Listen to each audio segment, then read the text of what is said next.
menzalimi si A, menzalimi si B. Itu kewajiban kita yang segera membiriskan itu. Membiriskan itu segera. Lebih utama daripada kita umrah sunat, haji sunat.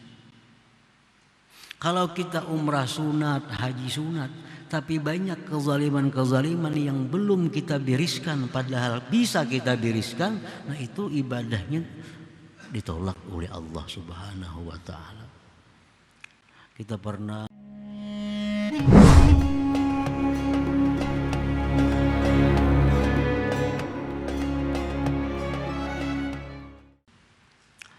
para muhibbin rahimakumullah, al-hikmatu tsalitsatu wa tis'un ba'dal mi'ah min al-hikamil ataiyah.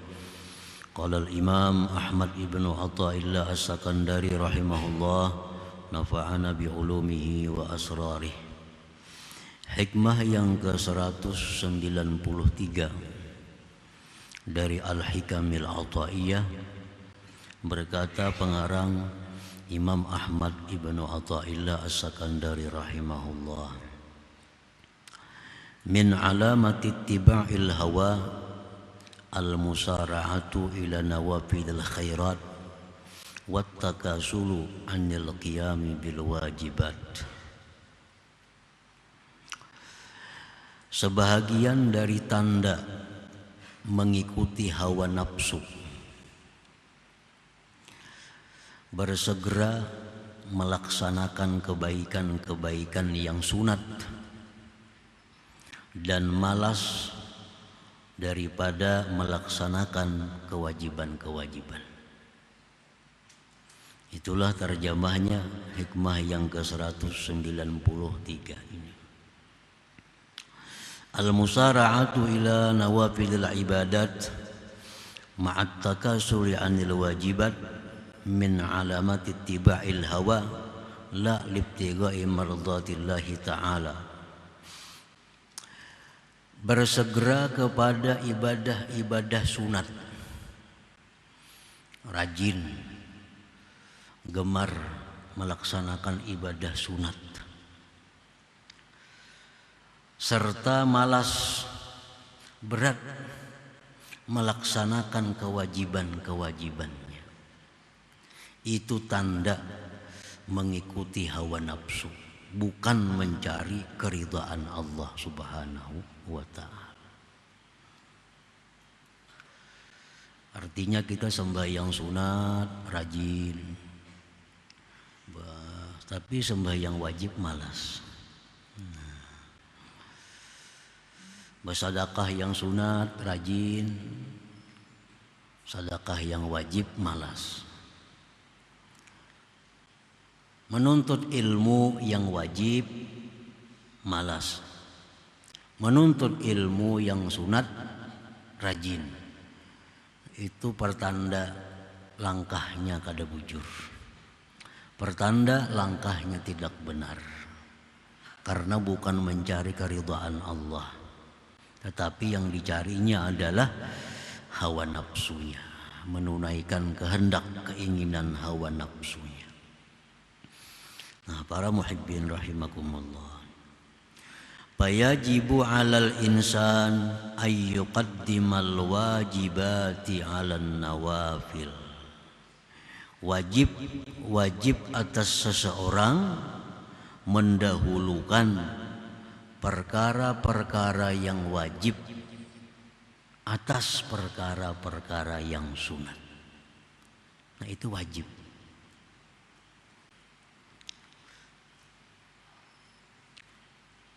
Illa antakuna min kamalih, kecuali perkara sunat itu merupakan bagian kesempurnaan perkara yang wajib. Kecuali ibadah sunat itu bagian dari kesempurnaan ibadah wajib, nah maka itu boleh didahulukan dari yang wajib. Falahu kanawafidil qabliyah wal ba'diyah, seperti sunat qabliyah, sunat ba'diyah. Falahu yuqaddimuha 'alal wajib boleh dia mendahulukan qabliyah ba'diyah itu atas yang wajib. Li'annaha, karena itu nawafil qabliyah ba'diyah tadi tu'inu 'alal hudur, membantu atas kehadiran hati, kekhusyuan hati, fihi pada yang wajib, alladhi huwa, yang adalah itu kehadiran hati, ar-ruh, merupakan ruh, fihi pada yang wajib itu. Nah, para muhibbin rahimakumullah, umpamanya kita ada qadaan sembahyang, qadaan sembahyang wajib, sembahyang fardu. Nah, ini kita wajib mengqadanya, wajib bersegera mengqadanya kalau ketinggalannya tidak uzur. Sunat bersegera kalau ketinggalannya itu karena uzur. Contohnya yang kada uzur, orang sudah azan subuh, bangun dah. Berapa aja orang bang subuh, gulang galip ditilam. Orang sudah azan subuh, taguringan, bangun jam 7. Ini orang kada sembahyang subuh tanpa uzur. Ini wajib bersegera mengqadha subuh. Wajib bersegera mengqadha subuh. Makan pagi berdudi, qadha subuh dulu. Nah, karena meninggalkan subuh tanpa uzur. Ada lagi orang yang meninggalkan itu karena uzur. Contohnya, inya guring jam 3 subuh. Nah, tidurnya jam 2, jam 3, belum lagi masuk waktu subuh.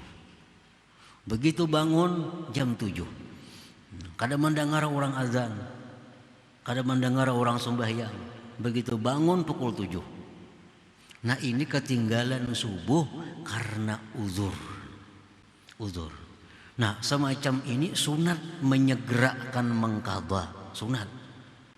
Boleh aja makan pagi gitu loh, kada apa-apa, habis mandi-mandi sembahyang makan pagi, kayaknya habis makan mengqadha.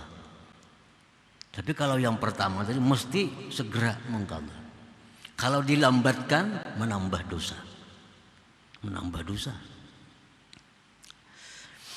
Nah, dalam hal mengqadha yang wajib itu boleh kita mendahulukan yang sunat, asal yang sunat ini merupakan bagian dari kesempurnaan yang wajib itu. Contohnya sunat subuh. Nah, kan kita ketinggalan subuh nih. Kalau kita mengqadha, sunat kita apa diqadha apa langsung wajibnya? Nah, sunat tetap diqadha. Nah, sunat subuh dulu qadhaan, hanyar kena subuh qadhaan lagi. Nah, kenapa boleh mendahulukan yang sunat? Karena sunat subuh itu bagian dari kesempurnaan subuh. Nah, itu boleh. Sunat qabliyah, sembahyang qabliyah itu disyariatkan untuk memanaskan hati, menghadirkan hati, supaya waktu sembahyang fardu itu nantinya hati sudah siap. Kan kalau kita habis sibuk Allahu Akbar sembahyang zuhur, nah hati ini masih ke pekerjaan kita yang tadi.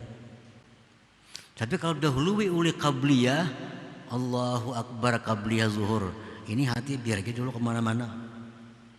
Kayaknya begitu selesai qabliyah, fardunya itu hati ini sudah panas dengan ibadah.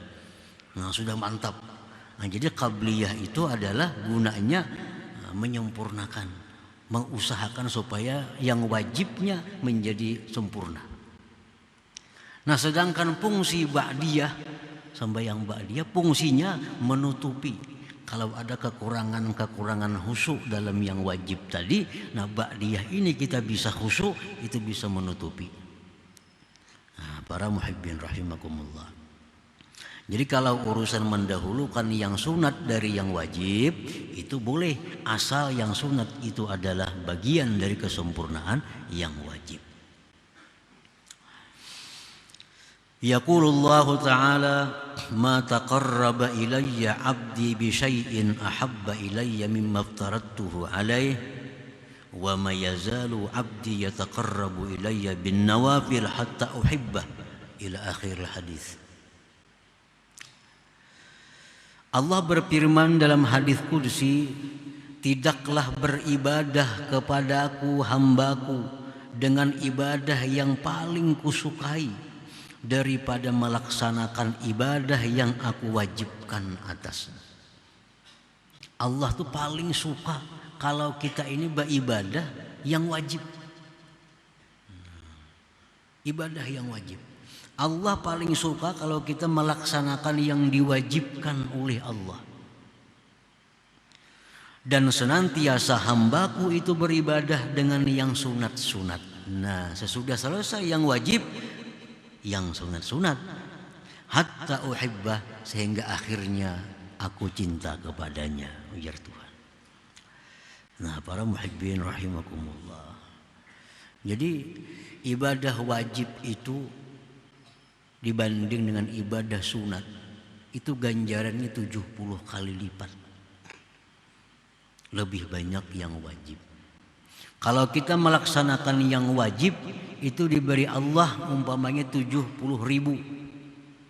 Kalau yang sunat 1.000. 70 kali lipat.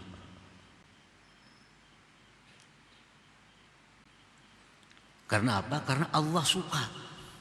Allah sangat suka kalau kita ini melaksanakan kewajiban-kewajiban kita.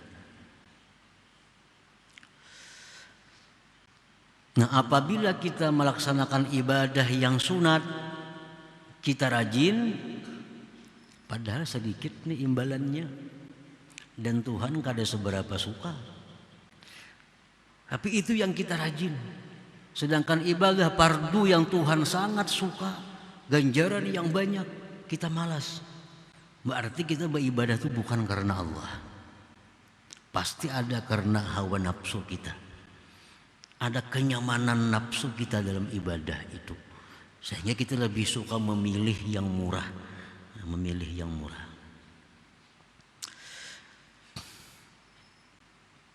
Nah, para muhibbin rahimakumullah. Sya'nun nafsi ayyasqula 'alaiha alwajibu limusyarakatin nas laha bihi id jullun nas yaf'aluna fala yadhharu laha maziyatun 'ala ghairiha wa hiya abadan tuhibbul khususiyah bi khilafin nawafil fa innaha qad tanfaridu biha 'anin nas imma li talabil madhi was sana atau talabil ujur wa hadza min al-huzuzin nafsiyatil jaliyati wal khafiyah.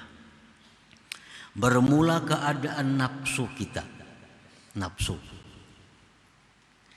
bahwa dia berat melaksanakan yang wajib itu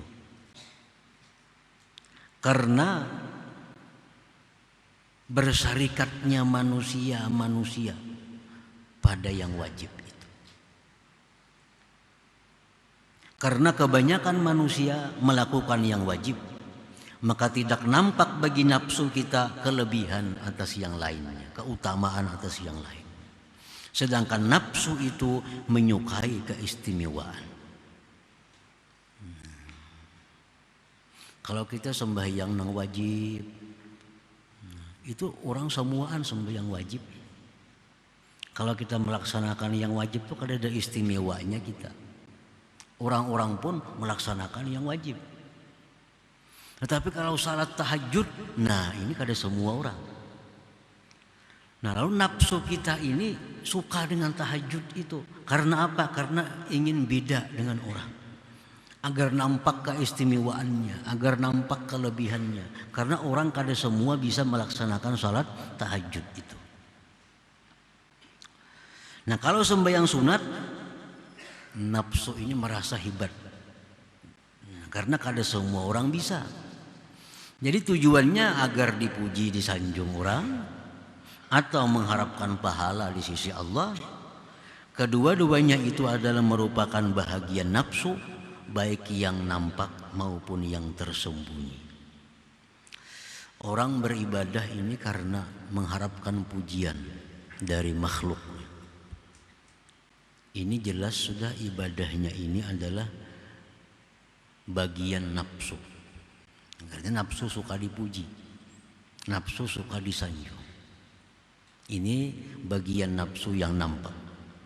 Kalau kita beribadah kadang mengharapkan pujian manusia, tapi kita mengharapkan surga, mengharapkan bidadari, mengharapkan gedung dan macam-macamnya di surga. Itu pun bagian nafsu, tapi tersembunyi. Nah, kedua-duanya itu merusak ibadah kita. Orang beribadah karena dipuji oleh manusia, itu merusak ibadah. Orang yang beribadah mengharapkan bidadari, mengharapkan segala macam kenikmatan akhirat, itu mengurangi nilai ibadah. Karena sudah bukan karena Allah lagi, tapi karena kepentingan nafsu supaya nyaman di akhirat. Nah, para muhibbin rahimakumullah.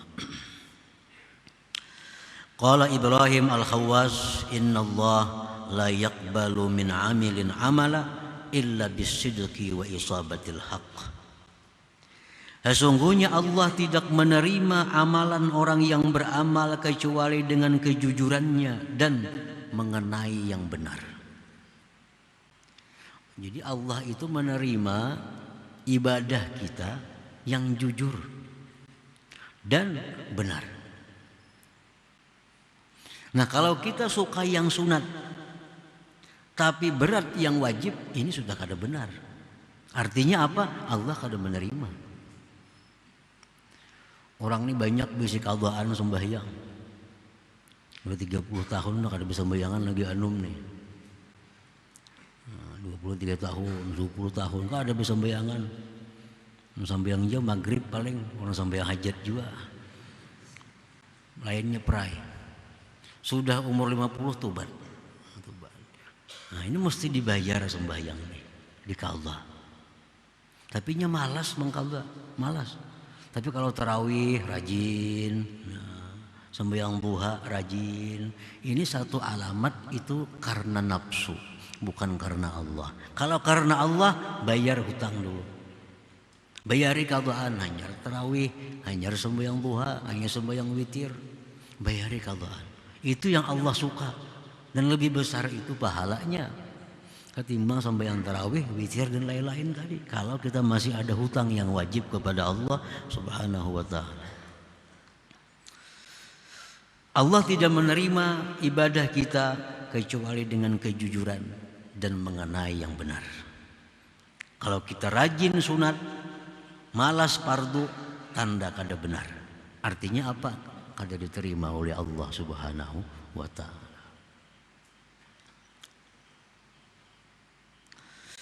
Wa qala Muhammad ibnu Abil Wardi halakul khalqi fi hirfain.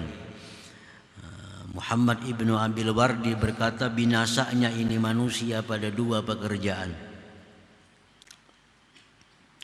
Istighalun bin nafilah wa tadyi'u faridah. Wa amalul jawarih bila muwaza'atil qalbi. Binasanya kita dalam dua pekerjaan. Pertama, kita sibuk dengan yang sunat, yang wajib ketinggalan. Sibuk dengan yang sunat, yang wajib ketinggalan. Nah, kalau demikian kita binasa. Kita binasa. Sibuk melakukan perkara-perkara yang sunat, tapi banyak kewajiban yang terlalaikan. Nah, yang kedua, kita beramal hanya anggota, tapi hati lupa kepada Allah Subhanahu wa ta'ala. Wa kam min qa'imin laisa lahu illa sahar. Berapa banyak orang yang beribadah di malam hari, tapi yang dia dapat hanya begadang malam. Kada dapat pahala. Kenapa sebabnya? Karena hatinya lalai kepada Allah. Anggota tubuhnya beribadah tapi hatinya lalai. Allah tidak menerima min qalbin lahin. Allah kada menerima daripada hati yang lalai itu. Nah, para muhibbin rahimakumullah. Qala ba'dul ulama, berkata sebahagian ulama, man kanatil fadailu ahamma ilaihi min ada'il faraid fahuwa makhdu'. Barang siapa yang adalah perkara sunat itu lebih dia pentingkan dari menunaikan yang fardu, itu orang tertipu, terperdaya. Tertipu, terperdaya. Yang sunat diutamakan. Yang sunat diutamakan. Yang wajib dilalaikan. Itu makhdu, tertipu. Artinya tertipu apa? Kalau dapat pahala, dikiranya dapat pahala, kada. Nah, tertipunya di situ. Kenapa? Karena ada yang wajib yang lebih dahulu mestinya dikerjakan daripada yang sunat-sunat itu.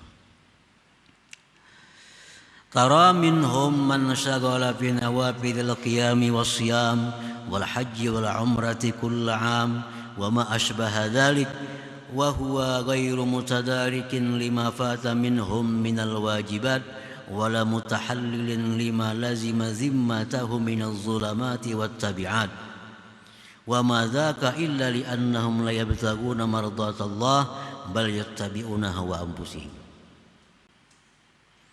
Engkau melihat sebagian manusia, orang yang rajin, yang sibuk dengan sembahyang sunat,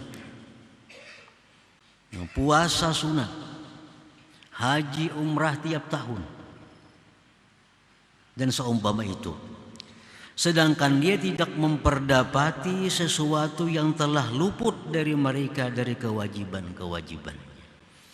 Nah, sedangkan dia kadang memperdapati daripada yang luput kewajiban-kewajibannya.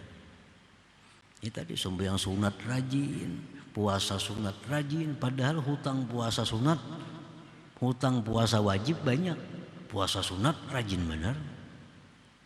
Nah, hutang sembahyang fardu banyak, sembahyang sunatnya yang rajin.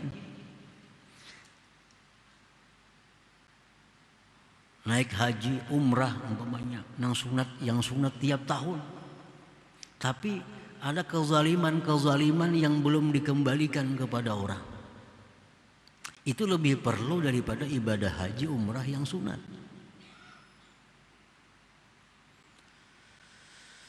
Nah, tidak ada yang demikian melainkan mereka tidak mencari keridhaan Allah, tetapi mereka menuruti hawa nafsu mereka.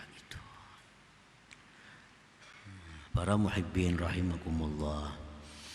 Jadi kita misalnya pernah menipu seseorang, menipu si A, menipu si B, menzalimi si A, menzalimi si B. Itu kewajiban kita yang segera membiriskan itu. Membiriskan itu segera.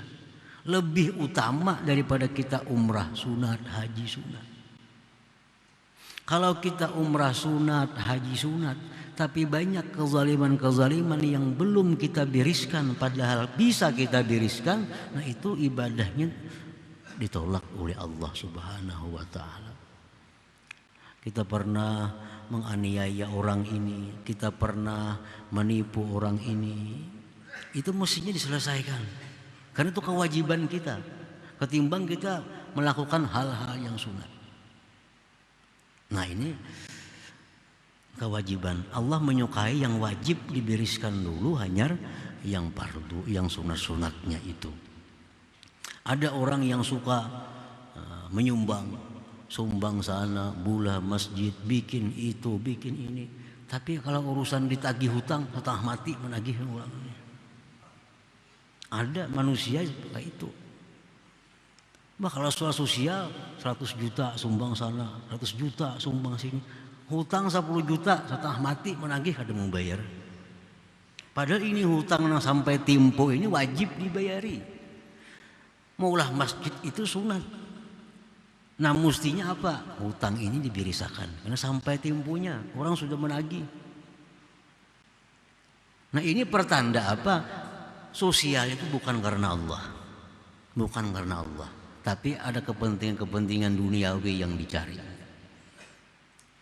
Sudah jelas itu. Makanya mencari keridhaan Allah, hutang dirisakan. Ini sampai waktu, sampai tempo, orang sudah mencari, orang sudah menagih, itu segera dibayari. Nah itu tanda bahwa sosialnya itu bukan mencari keridhaan Allah, bukan karena Allah, tapi mencari sanjungan pujian di sisi manusia.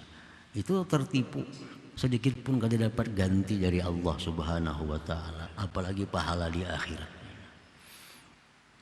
Nah, para muhibbin rahimakumullah, qala Daud alaihi salam, Nabi Daud berkata, Rabbi aina ajiduk. Ujar Nabi Daud, wahai Tuhanku, di manakah aku mendapati Engkau? Di manakah aku mendapati Engkau? Maksudnya di manakah aku mendapati keridhaan Engkau? Di manakah aku mendapati rahmat Engkau?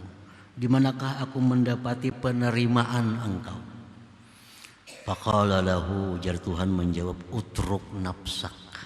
Tinggalkan nafsu engkau. Tinggalkan nafsu.